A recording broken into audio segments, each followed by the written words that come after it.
After working with over 1,000 service-based businesses, we've built a framework that consistently generates leads from Google and AI search. 5, 10, 20, even 100 inquiries a week, all without spending at all on ads. Today, we're breaking down a 4-part AI-powered SEO framework and how you can apply it to your business today. Welcome back to the AI in Marketing podcast for local businesses. This is the show that gives you practical, proven marketing advice to help you grow your business right here in the UK.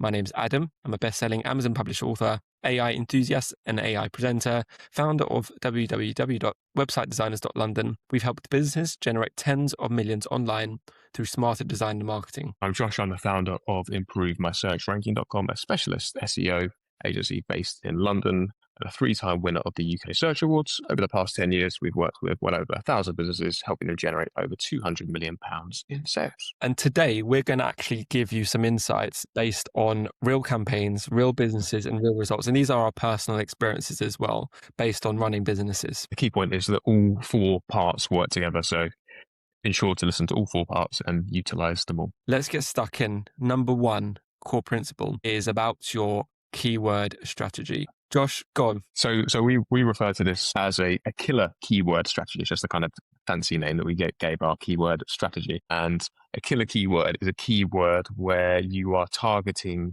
the end of the buying cycle. You're targeting a customer who's searching in Google or in AI search, and they're ready to buy, their wallet's out, and they're looking to buy there and then, rather than a kind of informational search query that might be happening at the start of the buyer journey. And the reason we're doing that is, of course, we want to influence the number of sales a business generates. And by focusing in on these end of the buying cycle keywords, we can get more sales and more profit for our customers. Absolutely. Ultimately, you don't want to start spending lots of time and money targeting people at the very initial stage of them thinking about something, as opposed to when they're, ready to buy. Essentially, you don't want the time wasters, and that's the key point here. Let's talk about how we do that, Josh. So ultimately, there is a combination of how we can really plan our keyword strategy. And in the AI world, I guess things somewhat slightly change, but also still pertinent. So do you want to give that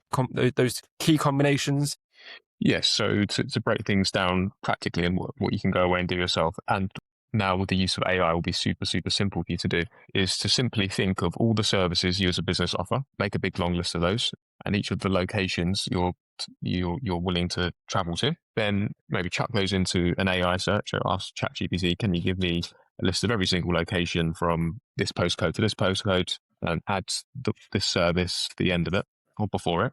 And then it'll make a nice long list of keywords, for example, plumber in Croydon, in Bromley, in Lewisham, in XYZ location. It will create a long list. And that's basically the first point of this keyword research strategies. So as you can see, we're targeting keywords where somebody's searching for a service in a location, and those are your end of the buying cycle keywords. And a second way of thinking about this is, if you are a commercial business or even a domestic or residential type business, you might have different types of customers. So you might have different sectors or niches you wish to pursue.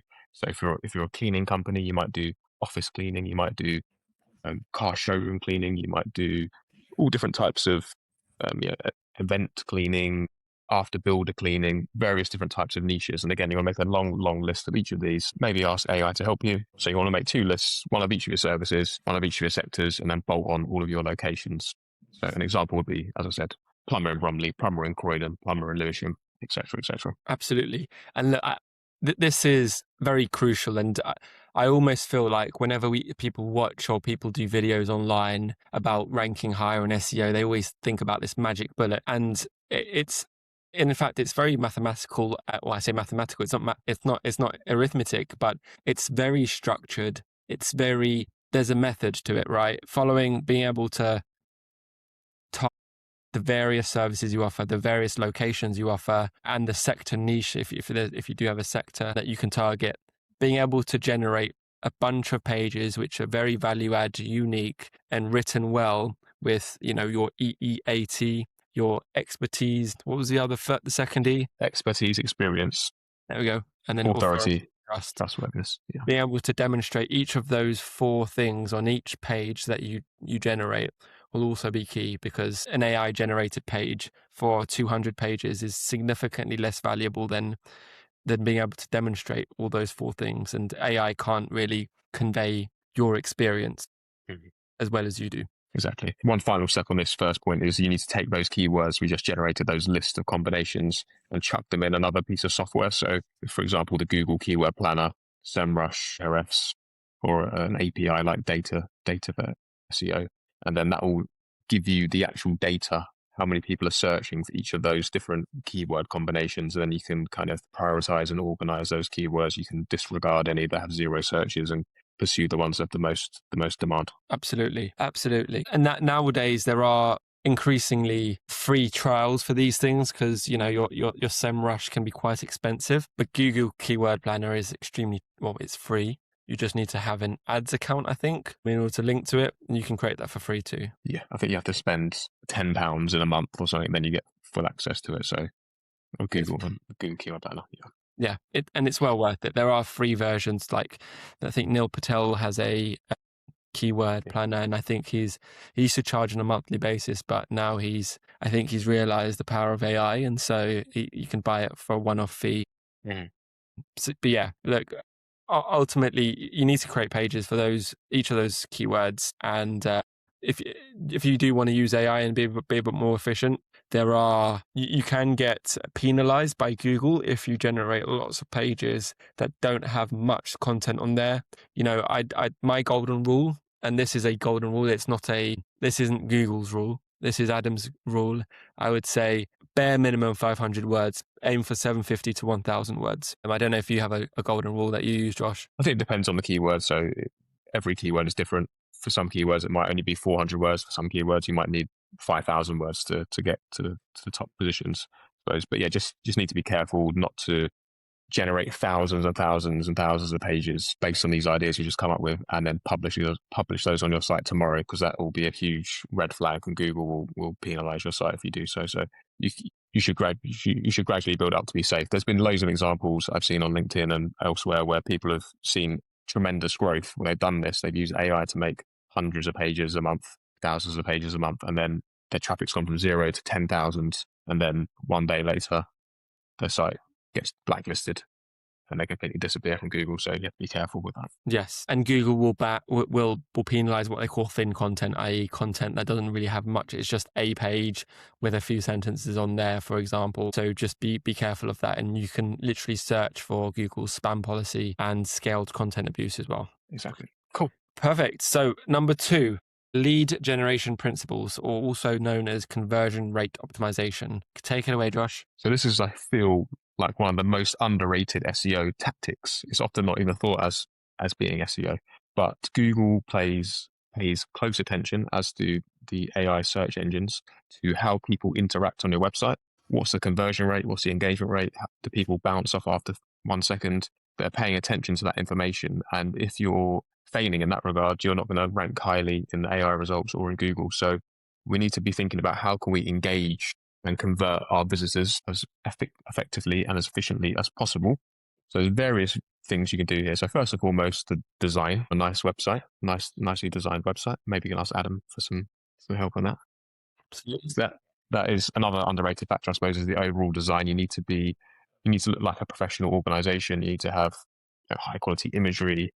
Just needs to look the part, basically. Secondly, I feel a strong offer, and we've spoken about this in this podcast before, the Hormozy value equation. If you've not heard of that before, give that a Google or an AI search afterwards and have a look at that and think about how you can apply that to your business and to each of your services. Another point, which is something we're really trying to push all of our clients, is to kind of look at creating some powerful data points that showcase expertise, authority, trustworthiness, credibility, this kind of stuff. So as a business, how many jobs have you completed in the last 10 years or since you existed? How many years experience does your team have in combination? Do you have a warranty? Do you have guarantees of any sort? Do you have insurance? Any kind of data points that you can show on your website in little bullet points or badges. You can have awards as well. Awards are a good one. So, for example, whether they're top business leader or search awards champions, hashtag Josh winning it, 3-4 times now? You might as well just 3 times, yeah. You might as well just be the permanent holders, to be fair. Yeah. And then one thing I just want to go back on point one, and I appreciate we're skipping around here, but talking about rule of thumb and how many words you should have on each page for the keyword you're trying to target, look at what the top 3 ranking websites have in terms of the number of words. That will give you an indication of how many words you'll need. But just that's something that just came to my head. But yeah, on kind of conversion optimization, having all of those things, the strong offer, social proof, trust signals, strong kind of call to actions, very clear, don't have different call to actions. One part of the page you're having people call you, the other part call you to get a quote, and then the other part you're saying to them, I don't know, go and basically you don't want to make it a treasure hunt, right? You want it to be very consistent throughout. Call us here, scroll down a bit, okay, call us again, scroll down a bit, call us. And it can be a variety of methods and forms of media you use, whether it's an email, a form, or a call, but just make it easy for people to essentially check out, or if it's a service, inquire. I always tell clients, think about Amazon's one-stop, one-click purchase, and if you've ever used Amazon.com to purchase anything, it's extremely easy. You add it to basket or you can immediately check out. The less clicks, the higher the conversion rate as well. There's so many studies to show that. So just make it easier for people to contact you and to essentially get their to hand over their cash. Precisely. Yeah, I think those are the key points, really, the conversion rate. So social proof, trust signals, call to actions, data points, strong offer, good design. I think what we could do, I think I have prepared a prompt I can share in the show notes that you could give to an AI of your choice. Take a screenshot of your website and then apply that prompt to that image, and then it will do an audit of your site and tell you what's wrong and where you can improve. Sounds brilliant. Okay, number 3 of 4. It's 3 of 4. Number 3 is technical foundations and content. Josh. Yes, so an often overlooked thing nowadays is the technical SEO. As you listening may know, you can go to an AI nowadays and you can make a website in 27 seconds. You can give it a very basic prompt and it will make you a lovely looking site. But one thing these sites have done in the past, however, Lovable have now fixed this issue, as I understand, is that all these sites like Replit and even like Claude or ChatGPT, these sites, these AIs can create you websites, but they use a lot of JavaScript and they use a lot of things that make the site unreadable or for Google and for AI search engine bots. So you need to make sure your technical SEO is on point. So this is where you need a technical person, a web developer, to ensure you've got everything set up in the right way. And then you need an SEO expert to think about things like the metadata, the heading tags, the title tags, meta descriptions, the image file names, the image alt text, schema markup, review markup, FAQ markup, all this kind of stuff, internal linking. This is just basic SEO 101, but it's what is the foundation of AI search and Google search still in 2026. It's the same as it was probably in 1999. So most of it is pretty much the same. Yeah, absolutely. And look, to just be aware, to highlight Josh's point, be aware of the tools they use. If you're using something like Lovable, which is a vibe coding website, or Replit, they previously, I think prior to the 13th of May, for example, 2026, Lovable just generated their websites using single page apps, which is called client-side rendering. But essentially, it's just an empty shell of a page. It doesn't have any HTML files and content. It just loads using JavaScript. So social media crawlers, if you're sharing on WhatsApp or LinkedIn or X, and have experienced this firsthand, you just get the same homepage for its preview, so you don't get those social media previews.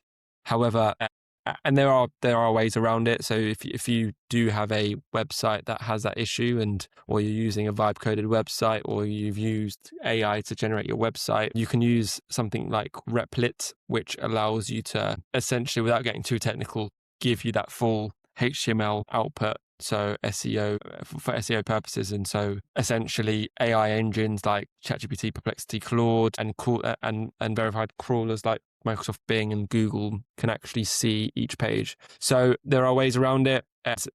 The AI tools are definitely advancing as every single day. So just keep an eye out for it.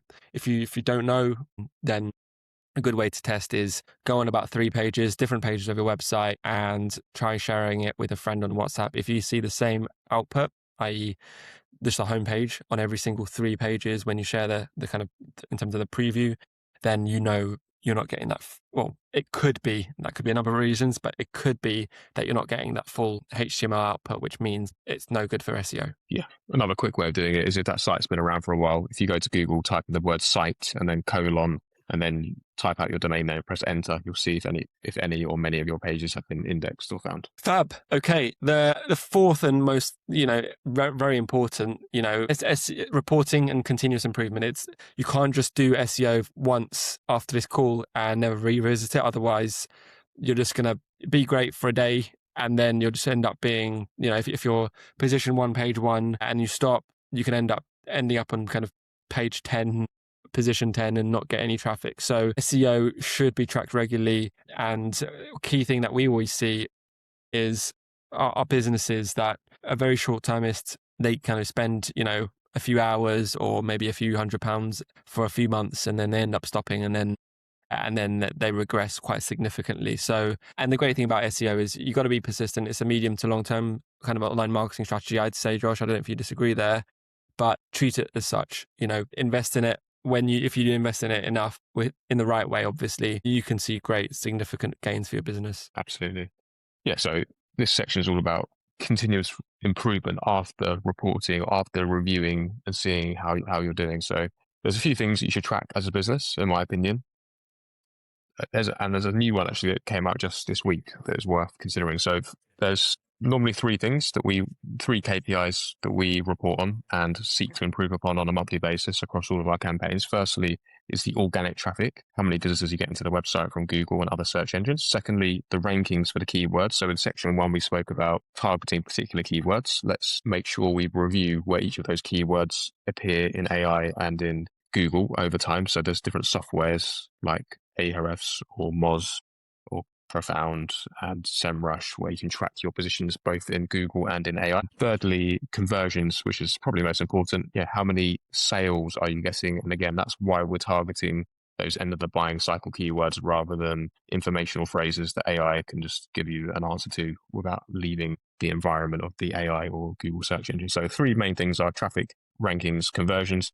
Fourth one, which is a new one, Google Search Console has a new feature where it showcases your visibility in AI results, gives you information on impressions and clicks. It's the first version of it. I'm sure it will change a lot over time, but it was just announced recently at Google's event, and that's one to pay attention to. If you haven't already got Google Search Console installed, it's a free bit of software that Google provides, and you can install it in 20 seconds if you know how to add a bit of HTML code to your site. If not, ask your web developer. But those are the 4 things I would recommend tracking each month: traffic, rankings, conversions, and your AI performance. Fantastic. You can also do a quick neat tip is if you just don't want to really spend time to really go through each metric and really understand it, is export the reports from wherever you're getting your data, whether it's Google Analytics, Google Search Console, or any kind of keyword tracking software. Export the results over a large period of time, or over whatever period you want, and just ask AI, what's improving, what's not, what should we test next, what should I be doing more of, what should I be doing less of, compare that to, how does this compare to my competitors, benchmark me, etc. Ultimately, there is a phrase that says, I can't remember who said it, but what gets measured gets done, or something along those lines. So if you don't measure these things, if you don't keep looking at your outcome, your reporting, and keep looking at those 4 key things that Josh mentioned, you're never going to know whether you're doing the right thing or the wrong thing. Precisely. Yeah, I think, is it what gets managed? No, what gets measured gets managed, I think it is. Yes, there we go. I just made it up, Good. So look, yeah, so go on, you go on, Josh. Oh, yes. So most businesses do bits of SEO here and there, but very few follow the kind of structured system like this. So yes, this isn't random. It's a framework. We use it for thousands and thousands of campaigns. We know it works. Focus on these 4 areas, and you'll consistently over time. Don't spend 1 week on it.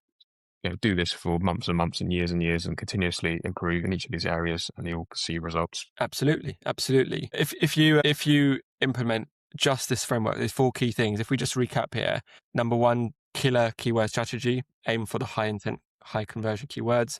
Number 2 is your lead generation principles. So think about your call to actions, your strong offers, your social proof experience. Number 3 is your technical foundations and content. That's all your frequently asked questions, backlinks, metadata headings, image optimizations, etc., HTML, sitemaps. And then number 4 is your reporting and your continuous improvement.